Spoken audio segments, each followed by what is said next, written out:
Greetings and welcome. My name is Mike Bankhead. I am your host. I am a bass player and songwriter from the Gem City, Dayton, Ohio. My guest today is singer, songwriter, and industry professional Briget Boyle, who is based in California. Briget has a new single out today. It's called Mandolin, and you should totally listen to it. You'll hear all about it on the You Could Be My Aramis podcast. Let's get to the conversation, huh? Hey there, Briget. Hey, Mike. It's Tuesday. It sure is. Hard to believe. It is. Time just won't stop. You have something going on this Friday. I do have something going on this Friday. It's going to be really exciting. We're going to talk about what you have happening this Friday and what you had happen a couple of Fridays ago and what you're going to have happen later in the spring. In no particular order. So you're the guest of honor. Where would you like to start? Well, maybe we should start with what's coming right up, which is a brand new song. It's going to be released this Friday called Mandolin. And it's the second single off of my new album, Heartbreak Residue. And I feel very excited about it. This was actually the song when we were doing the recording sessions. This was the one we started every session with. Because it was like, yeah, I don't know. It felt like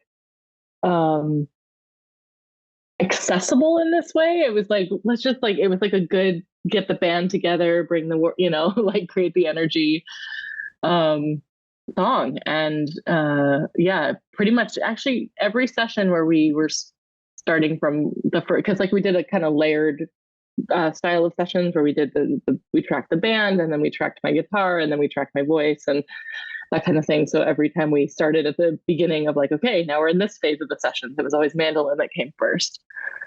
So why didn't I release it first? I don't know. I had to break the pattern. We are talking on Tuesday, but actually this episode is going to be aired on Friday. It's going to go up at 5 a.m. my time zone. Now you are in Pacific time, so that is way before you're up. So here's what we're going to say to the listeners. Hey, listeners, Mandolin is available right now. Hit pause unless you're driving and go listen to it on whatever streaming service you wish right now. And if you're listening to this in the car on your way to work or something, don't do that, obviously. But so Mandolin, is that about the instrument or the cooking tool?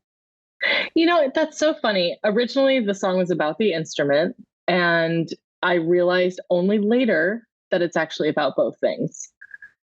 A friend of mine a few months ago was like, hey, ask me the same question. And I was like, you know what? They did leave their instrument and their cooking tool when they moved out. My spouse, that is my ex-spouse. That's a very songwritery thing to do, is to write about an ex. Yeah, imagine that, right? So I guess the next time someone asks you that question, you can just say yes. I can just say yes, you're right. Yeah. Or you can, to take it from our improv friends, yes. And right. There you go. I like that. I was just thinking maybe my music video for this one will just be me like slicing vegetables aggressively. I like it. With mandolin music and no. Yeah, that's right. So you said this is the second single. What was your first one called? The first one is called Crimes and Misdemeanors. Which is that about impeaching the executive of a country? It can be yes. No, it's not. It's about impeaching my relationship with my sister. No, actually, it's not about that really, but it is about how a family can have lots of things happen and still remain, intact with the love of family.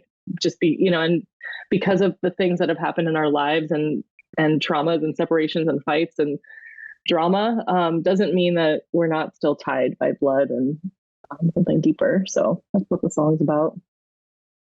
But I had another friend listen to it who was like, hey, this actually does kind of sound like a song that is relevant to, being an American right now. And, that feeling of like, we're in the same boat, but we're we're different. We're just so different, you know? So both and. It seems like there's a common thread that tie these songs together, and that might possibly be why you named the record Heartbreak Residue. You want to elaborate on that? Yeah, absolutely. The concept for the record came out of a period of my life where I lost pretty much everything that was of value to me. My father passed away. My cat that I had for 19 years passed away. My marriage ended. The pandemic took over, and there was so much loss in that time. And and so I was just thinking about that, like how heartache and heartbreak and grief and the ways that we can be broken are also part of the pieces that put us back together. And I love the idea that as we get put back together, we become different, and the things that we realize about why the pain has happened, can really shape an experience of a life. And yeah, so it ended up, a lot of the song, like probably half of the songs ended up being about romantic heartbreak. And then, about a quarter of them are about sort of family ties and family heartache. Um, and then the last song, So Sorry, is about that, when I realized what my role is in breaking other people's hearts and, sort of recognizing that, like, oh yeah, I'm actually part of this picture. And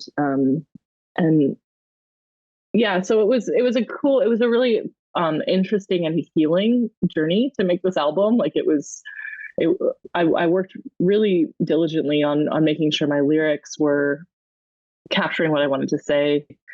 And then, and also working on making sure the music really had the energy that I wanted. And I feel like we got there. So I'm really proud of it. But yeah, that's kind of where it came from. When you listen to it now, because obviously as musicians, when we release music, we listen to it way more than anyone should listen to anything. Everyone out there that's listening, let's put a record out, knows exactly what that feels like. So after the millionth listen, do you still like it? Yeah, I do. There's a couple things that if I could go back and do it again, I would push myself a little bit harder. Um, but for the most part, I feel like I pushed myself pretty darn hard in the right direction. It's just, I think what happens, like this was a year ago that I recorded this thing, and even longer ago that I wrote the songs. And since then, it's like I've been just listening to so much music and really trying to take in what's being said in the world and how people are saying it, and what the sounds are, and you know I do think, of course, always there's like room for the next phase. And that's what's great about being an artist, and also the torture of being an artist is like there's this thing that's called the blessed unrest, where it's like we make a thing, we love it, we can always love. I think I'll always love this album. I think it is the closest thing to me that I've ever made, and yet I can see that the next one is coming already, or I can see the way that my music is going to grow. Should I choose to take that challenge, because it's definitely like I feel like the muse is standing right in front of me going, okay, you did that was great, what's like, here's the next challenge, are you ready for it? And and so when I listen, I definitely feel that, like, oh gosh, I gotta make more music and just get better. So when it's time for you to create, I want to get into your process now. Sure. It's Briget's writing time. What is the first tool that you reach for? My guitar. I have a very special instrument that my father gave to me when I was making my second album. He had bought a I think it's like around 1956 Gibson J45, and it's incredible. It's such an amazing instrument. So that's always the first thing I go to. Followed, if that doesn't work, I'll grab a capo or a half capo and kind of see if maybe the key is what's not working. And then if that doesn't work, I go to the piano and, kind of plunk out. I'm not much of a piano player, but I do find for a writing tool, it's quite useful. Um, yeah. And lyrics and melody kind of come together at the same time, though I've gotten more as I've learned more about songwriting and I've, done more just sort of technique around songwriting. I've realized that like I can write lyrics and really think about them as a separate entity from my melodies. Um,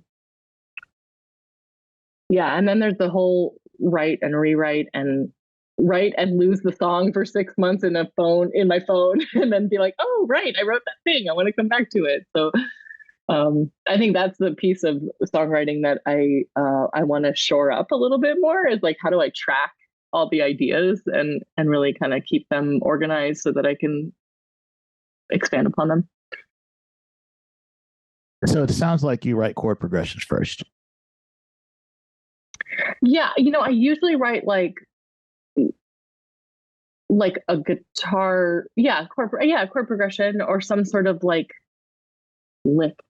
I'm not very licky in my music, but yeah, it usually starts with some sort of thing that makes my ears go, oh yeah, I want to sing along with that.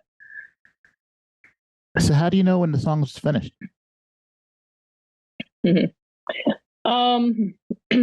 I don't know that I ever really know that a song is finished, because I feel like even songs that I've recorded and songs that I've performed for years, like there's always sort of an evolution that happens just from the living with the song and being alive with it. And in a way, that's the beauty of being a songwriter, is that I feel like I have the freedom to do that, even if I've recorded and released the song. For instance, my song Magic Trick, which was on my second album, I changed the lyrics after the song was released, and that's fine, right? So it's like, as I learn more about myself as an artist and as a human being, the song continues to grow. But there does come a point where the song kind of hits this comfort zone where it's like, okay, like I feel like I'm able to say my truth. It took Crimes and Misdemeanors about 3 years to get there. I rewrote it a number of times. I actually worked on it with a songwriting coach, and just kind of ripped it apart, put it back together, changed the key back, just like did a bunch of stuff with it. Tried, recorded demos. I probably have like 45 demos of that song, and and we finally, I think at some point you got to like commit and say, okay, this is what this is, and there will be more songs, and so time to let it live. So that's the process that I'm in right now, and it's actually amazing how challenging that is, to like be like, oh, I'm done with this, and it's thing, because even now I'm listening to it and I'm like, oh, I would probably change this or write a new melody for it, or bury the da da da. There's always that voice, but that's the artist part of me that wants to continually grow. Yeah, there's nothing wrong with that. Like if we as artists are not trying to get better, then like what's the point, right? That's right. Yeah, that's right. Briget, you are a longtime music industry professional.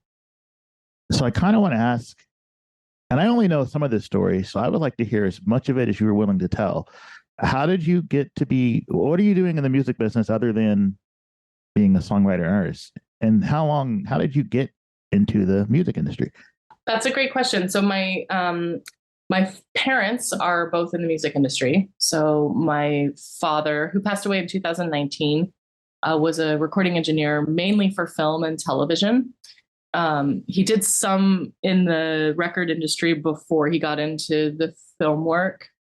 He worked at Record Plant in Los Angeles. He also worked at Wally Heider's in San Francisco. And then my mom is a singer-songwriter, and she was, an artist on Atlantic Records for a little while, and I think she did a deal with Capitol a long time ago. And she's in this sort of country world. And so I got to start. I mean, I grew up in the recording studios. My dad would bring me and put me in my little carrier and put me under the console. And, so it's in my blood in that way. I started working with him my first job in the industry was when I was 14, and I worked as his second engineer on a few pretty well-known films like Starship Troopers and Money Talks. I also worked on Animaniacs, and this was all sort of like, I don't actually know how he did it. Like, I don't think that the film companies like knew that this was happening. I think he had me as part of his production company, but it was cool because I raised enough money to go to New York with my theater group. So it was just a really sweet way to get into the industry and to get to know my dad.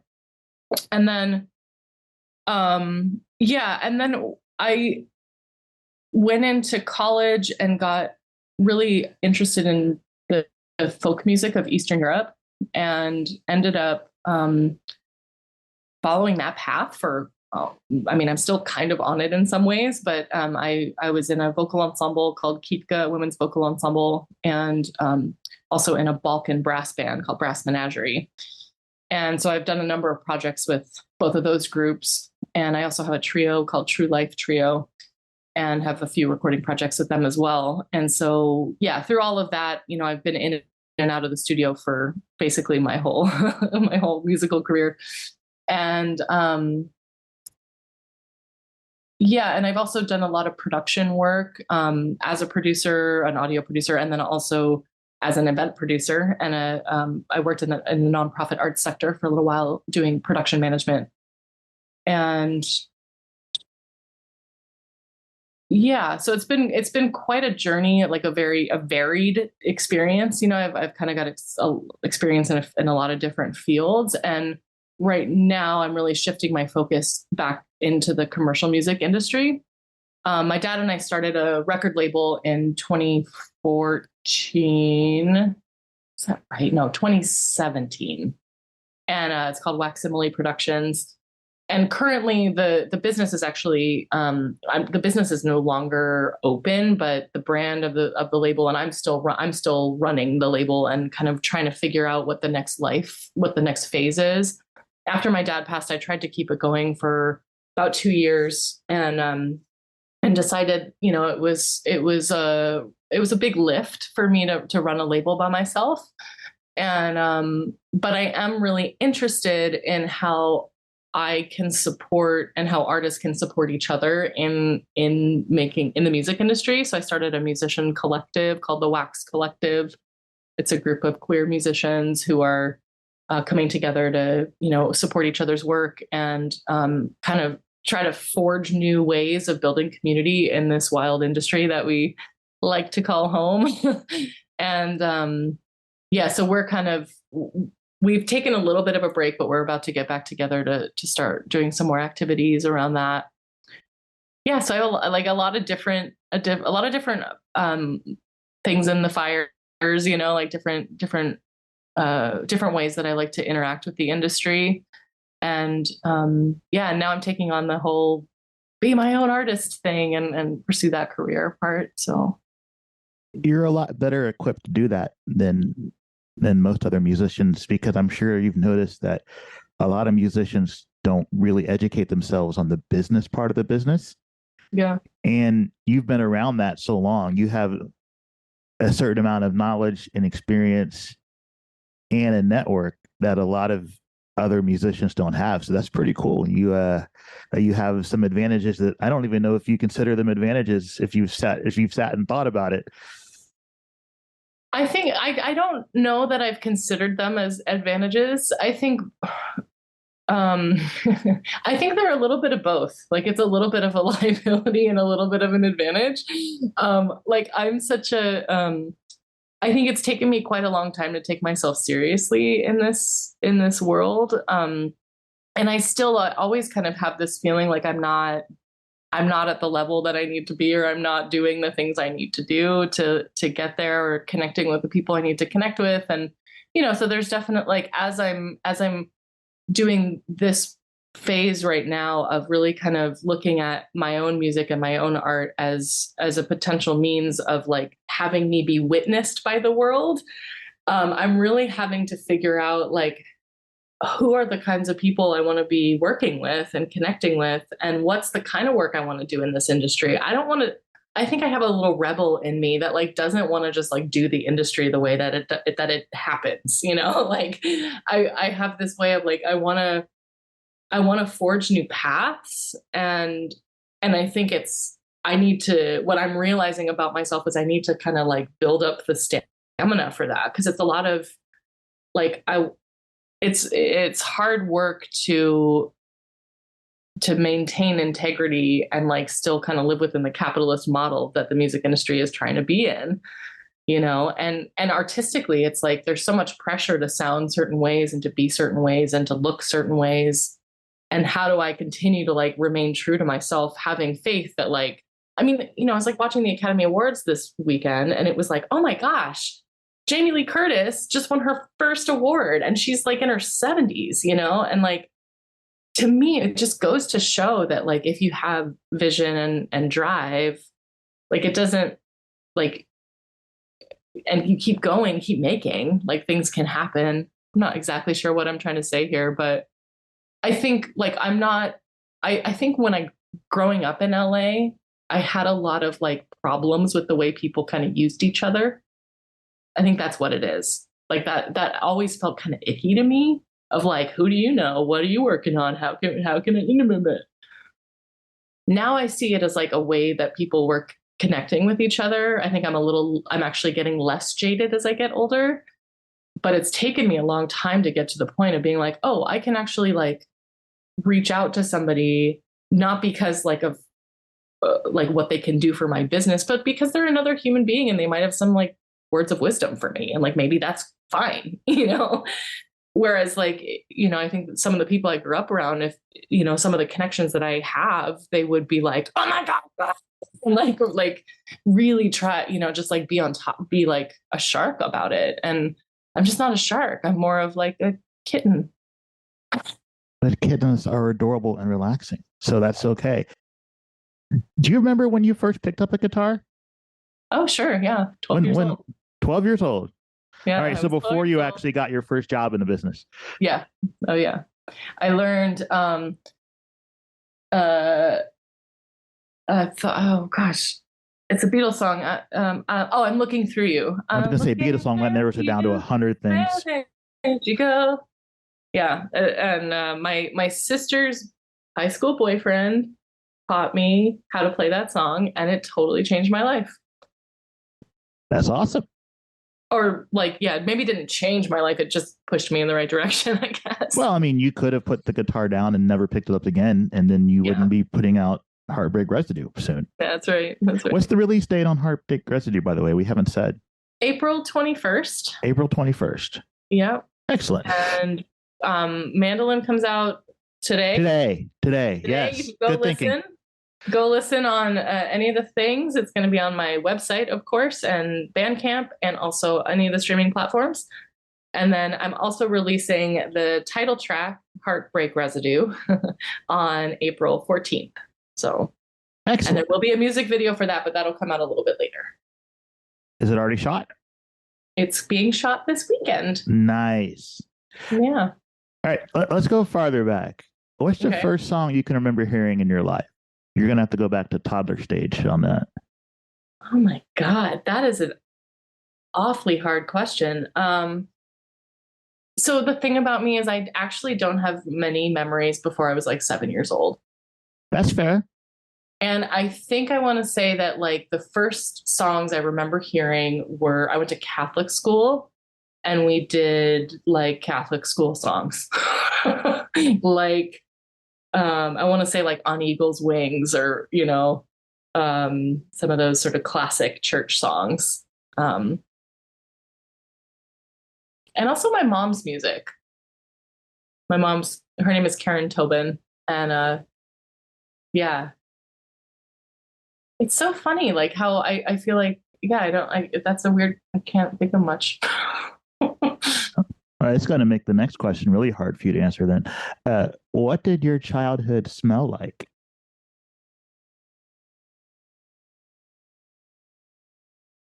Childhood smell?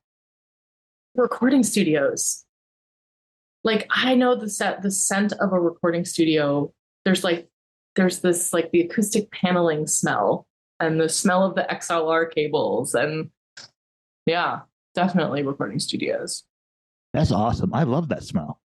Me too. It's my favorite. I'm like, I could walk into a recording studio and I'm like, okay, I'm done. Yeah. Just like something about all that gear. Just, oh yeah. You're right. Yeah. There is an odor to all that stuff. Yeah. All right. So let's reiterate where we tell people to find you. Your website is BrigetBoyle.com. And I want to point out that my first name has no D in it. No D. BrigetBoyle.com. And no D since 1982 is my tagline. It's not, yeah. That's funny. It's hilarious, right? I'm also on Instagram at Briget Songs, Briget Songs. I'm on TikTok, also under the same handle. And Facebook, Briget Boyle Music.